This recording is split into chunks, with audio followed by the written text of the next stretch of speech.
Hari surah Al-Mujadalah ayat yang ke-22.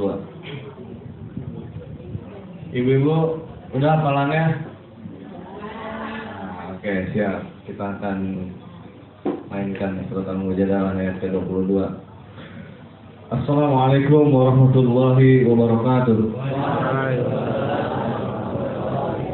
Innal hamdalillah nahmaduhu wa nasta'inuhu wa nastaghfiruh. ونعوذ بالله من شرور أنفسنا ومن سيئات أعمالنا من يهده الله فلا مضل له ومن يضلل فلا هادي له أشهد أن لا إله إلا الله وحده لا شريك له وأشهد أن محمدا عبده ورسوله اللهم صل على محمد وعلى آل محمد كما صليت على إبراهيم إنك حميد مجيد.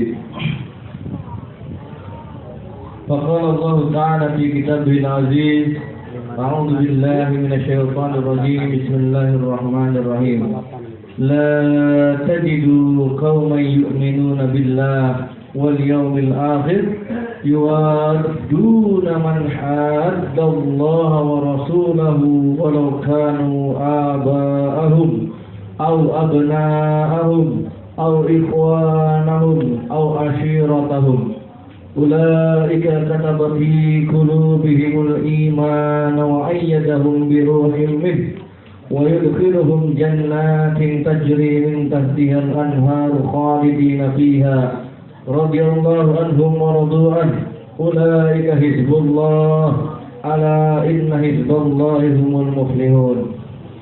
اللهم ارحمنا بالقرآن. Amma ba'd. Para ikhwan sekalian yang dirahmati Allah Subhanahu wa taala dan yang sama-sama mengharapkan ridho Allah Subhanahu wa taala.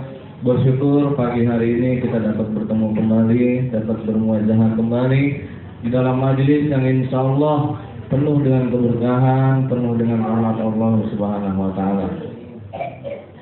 Baik para sekalian, tak lupa salawat wa salam semoga Allah curahkan kepada Nabi Allah Muhammad SAW, kepada keluarga beliau, kepada para sahabat dan kepada kita semuanya yang insya Allah mudah-mudahan senantiasa belajar, mengkaji, mengamalkan sesuai dengan kemampuan kita masing-masing, yaitu sunnah-sunnah beliau.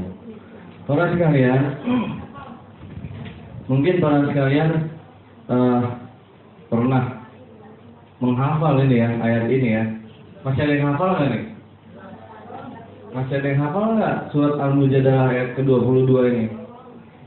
Ini kan pernah dihafal waktu kajiannya Ustaz siapa ya? Ada yang ingat nggak? Ustaz Mukhlisin. Ingat nggak nih kajian apa ini? Ini kajian jamaah wal imamah. Para sekalian, ada yang buat terjemah? Siapa yang berani membaca? Wah, mantap ini nih. Biar nggak ngantuk nih. Wasingun, coba wasingun. Dibaca. Wasingun. Ya. Artinya, kaum Muhammad tidak akan mendapatkan suatu kaum yang beriman kepada Allah dan hari akhirat, saling berkasih sayang dengan orang-orang yang menentang Allah dan Rasul-Nya, sekalipun orang-orang itu bapaknya, anaknya, saudaranya, atau keluarganya. Mereka itulah orang-orang yang dalam hatinya telah ditanamkan Allah keimanan dan Allah telah menguatkan mereka dengan pertolongan yang datang dari Dia. Lalu dimasukkannya mereka ke dalam surga yang mengalir di bawahnya sungai-sungai. Mereka kekal di dalamnya. Allah ridho terhadap mereka dan mereka pun merasa puas terhadap limpahan rahmat-Nya. Mereka lah golongan Allah. Ingatlah sesungguhnya golongan Allah itulah yang benar. Mari teman sekalian, mari sama-sama kita lihat kembali ayat ini. Betapa Allah Subhanahu wa taala memberikan sebuah gambaran yang konkret kepada Muhammad Rasulullah SAW selaku suri tauladan kita semuanya, umat Islam pada khususnya. Orang sekalian, pernah Rasulullah SAW menyampaikan di hadapan para sahabat dengan sebuah kata-kata yang sungguh sangat menyentuh. Kata Rasulullah SAW, betapa nikmat dan indahnya persaudaraan dalam Islam. Ada sekelompok manusia hamba-hamba Allah Subhanahu wa taala yang wajah-wajah mereka ini laksana cahaya. Mereka bukanlah nabi, bukan pula syuhada. Namun derajat mereka di sisi Allah Subhanahu wa taala membuat kiri para nabi dan syuhada. Karena apa? Karena amal solehnya. Sehingga mereka diistimewakan oleh Allah Subhanahu wa taala. Sesungguhnya mereka itu disebut dengan ahlullah, yakni orang-orang yang dicintai dan diistimewakan oleh Allah Subhanahu wa taala. Mereka adalah sekelompok manusia yang berkumpul bersama-sama untuk mencintai Allah Subhanahu wa taala, meskipun mereka tidak memiliki hubungan kerabat dan tidak juga harta. Ya, tidak ada hubungan kerabat dan tidak juga ada hubungan masalah harta. Akan tetapi mereka saling memberikan harta. Mereka adalah hamba-hamba Allah Subhanahu wa taala yang tidak ditolak doanya, tidak pernah merasakan sengsara dan tidak pernah merasakan duka. Mereka menyatu dalam kebaikan dan bersatu melakukan kebaikan. Tidak ada kesedihan bagi mereka, takut maupun kecemasan. Ya, itu yang disampaikan oleh Rasulullah SAW. Para sahabat bertanya kan, ya Rasulullah, siapakah mereka ya Rasulullah? Yang jawab ibu-ibu kayaknya. Ibu yang jawabnya. Ya, yang jawab ibu-ibu di belakang. Masya Allah. Mereka tidak pernah bertemu dengan aku, tapi mereka istiqomah, mereka bersemangat, mereka mencintai itu. Itulah mereka. Bukankah aku ya Rasulullah yang dekat denganmu? Bukankah kami yang dekat bersamamu ya Rasulullah? Bukan. Engkau adalah sahabatku. Mereka lah ikhwani. Mereka lah ikhwanku. Mereka lah saudaraku. Ini yang para sekalian. Mungkin para ikhwan sekalian bertanya-tanya, kenapa sih momen 4 November atau 212 tanggal 2 bulan Desember, ya, kok para ikhwan tidak diamanahkan semua untuk berangkat melaksanakan sebagaimana kaum muslimin, gitu. Tentunya bukan hanya 1 atau 2 orang yang bertanya tentang itu, banyak. Dan bagaimana kita harus bersikap? Para sekalian, pada prinsipnya apa yang terjadi di lapangan memang terkadang tidak semua sesuai dengan apa yang kita bayangkan. Ini yang pertama-tama harus sama-sama kita pahami. Tragedi penistaan agama sebagaimana yang terjadi hari ini, yang kita semua lihat baik di televisi, di koran, ya, di radio, semua media semuanya memberitakan tentang hal itu. Nah, bahkan tidak sedikit pemimpin-pemimpin organisasi Islam, baik itu Habib Rijiknya ataukah Al-Khattab, ya, itu berusaha bagaimana caranya agar bisa bertemu dengan Imamul Muslimin, ya, Ustaz Yahya Mansur. Kejadian ini para sekalian pernah terjadi juga di masa Rasulullah SAW. Ya. Ini perlu digarisbawahi dulu. Inilah pemahaman yang disampaikan oleh Imamul Muslimin. Bahwasannya gubernur atau pemimpin yang hari ini memimpin Jakarta, ini harus sama-sama kita pahami. Adakah kaitannya dengan Islam?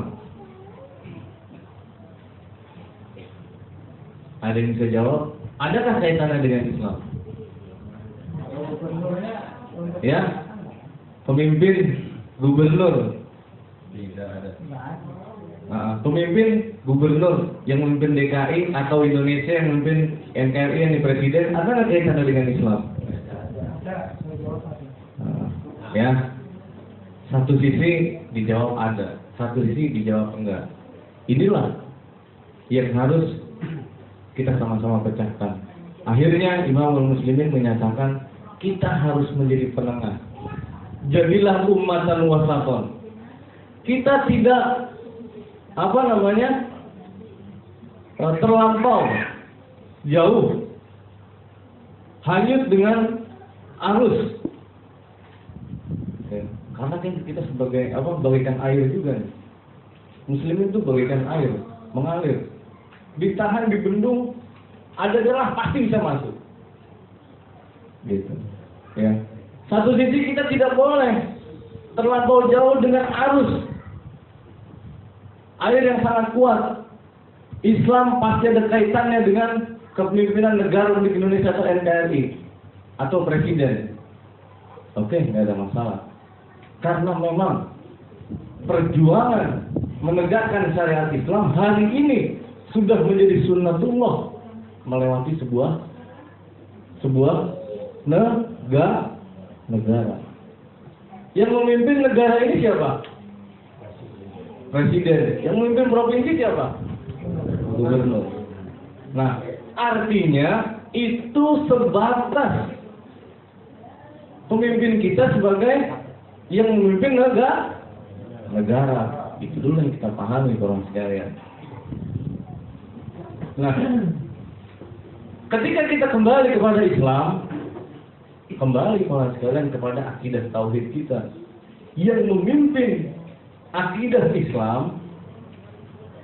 Nah, ini adalah kembali kepada ulil amri. Itu. Jadi kita ada di tengah-tengah. Jadi orang sekalian, perang terjadi di masa Rasulullah SAW dan para sahabat. Saat itu terjadi perang antara Persia dengan Romawi. Imamul Muslimin mengingatkan kita semuanya orang sekalian.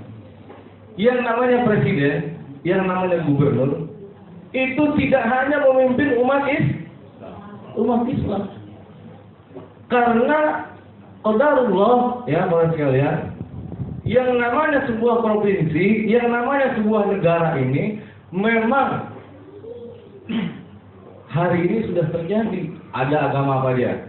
Islam, Hindu, Buddha, Katolik, Protestan, Konghucu, ya, dan beberapa sekte-sekte aliran macam-macam pokoknya. Ketika kita lebih mengedepankan ego atau bahasanya mayoritas, ini ya, menurut Al-Quran kata Imam Muslimin, ya, bicaranya kita kembali kepada Quran dan Sunnah, itu tidak digunakan. Tidak ada kita kepentingan tentang hal itu. Karena memang tugasnya seorang gubernur, tugas seorang presiden, ya semua harus diayomi. Berdasarkan pasal 29 ayat 1 dan pasal 29 ayat 2. Negara menjamin kemerdekaan tiap-tiap penduduknya untuk memeluk agamanya masing-masing dan beribadah menurut kepercayaannya itu. Itu kita bicara hukum NKRI. Gitu. Kembali ke pasal 28. Kebebasan berpendapat. Gitu.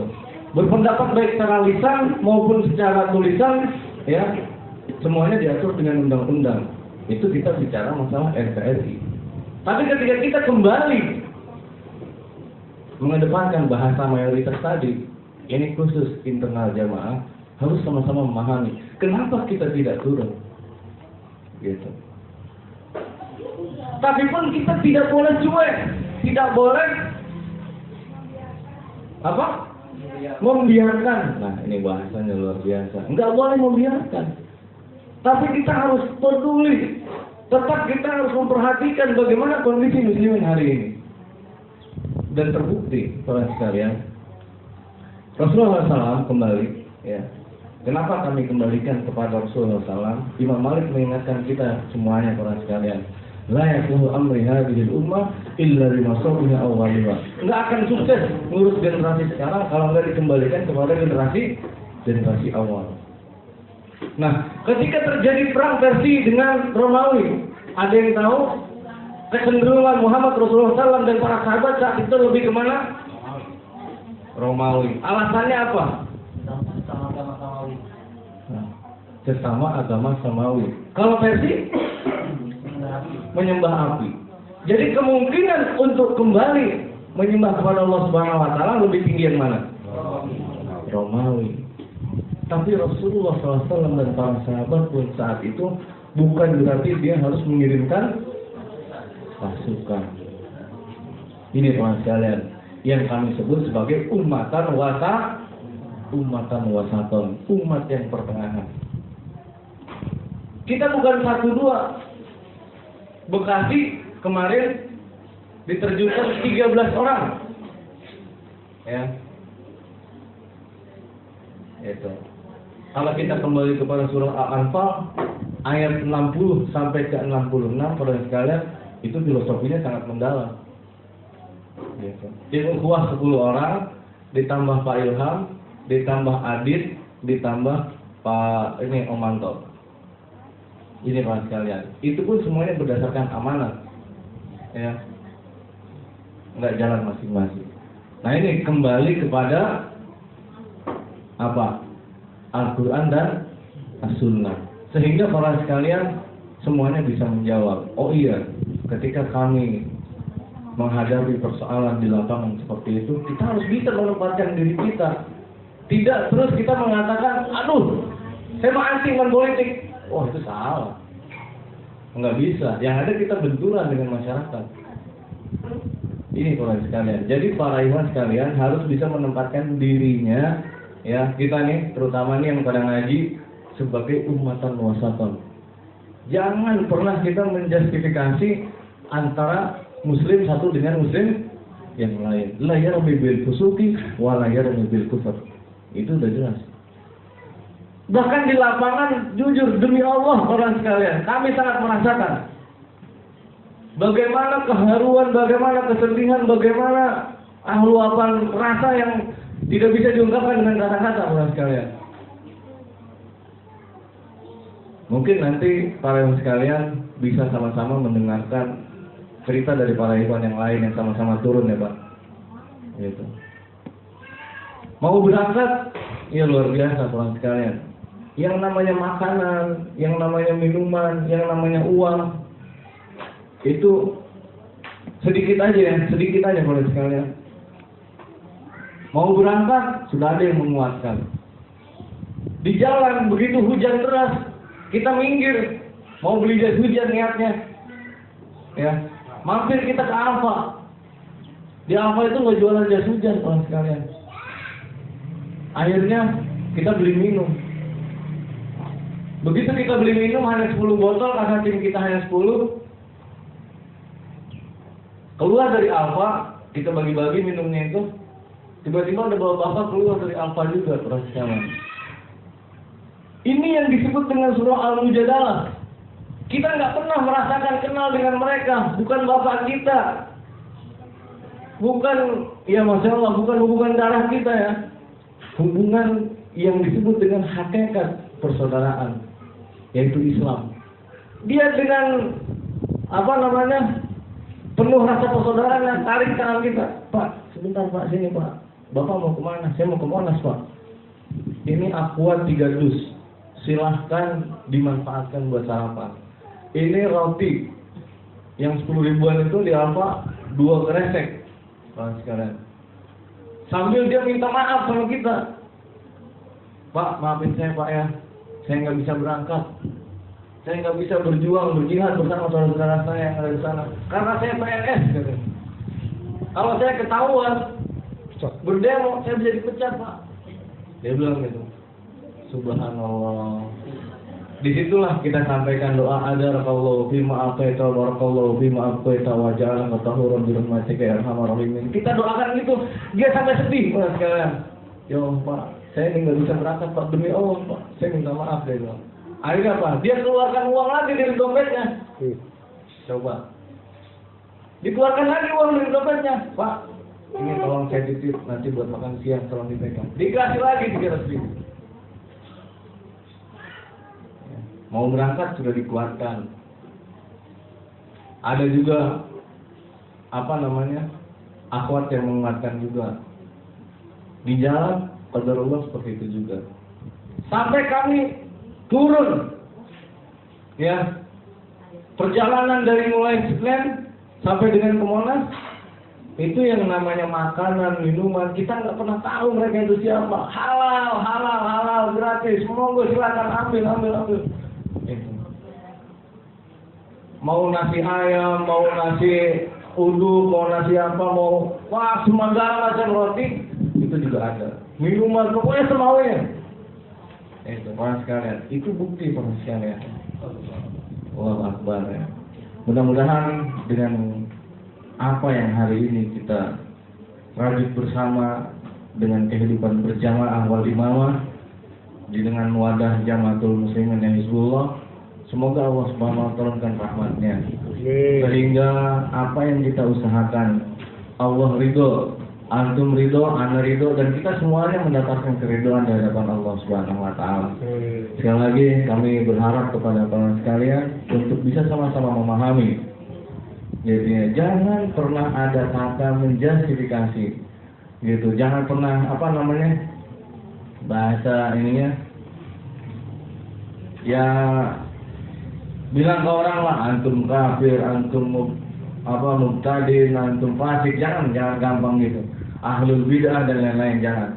Gitu ya. Mari sama-sama kita gunakan bahasa yang lebih lembut lagi. Gitu. Ketika kita tidak sepaham dengan mereka, dekati, ajak komunikasi. Ya, itu para sekalian mungkin yang bisa kami sampaikan berkaitan dengan surah Al-Mujadalah ayat ke-22, yakni juga sebagai dasar kehidupan berjamaah, dan tentunya itu semua akan kita rasakan ketika para iman sekalian semuanya sudah bisa sama-sama mengerti, memahami dan mengamalkan surah Al-Maidah, surah Al-Mujadalah ayat ke-22 ini. Itu para sekalian, mohon maaf segala kekurangannya. Yang benar datangnya dari Allah, yang salah dari kami yang harus terus belajar. Wallahu minkum, wassalamualaikum warahmatullahi wabarakatuh.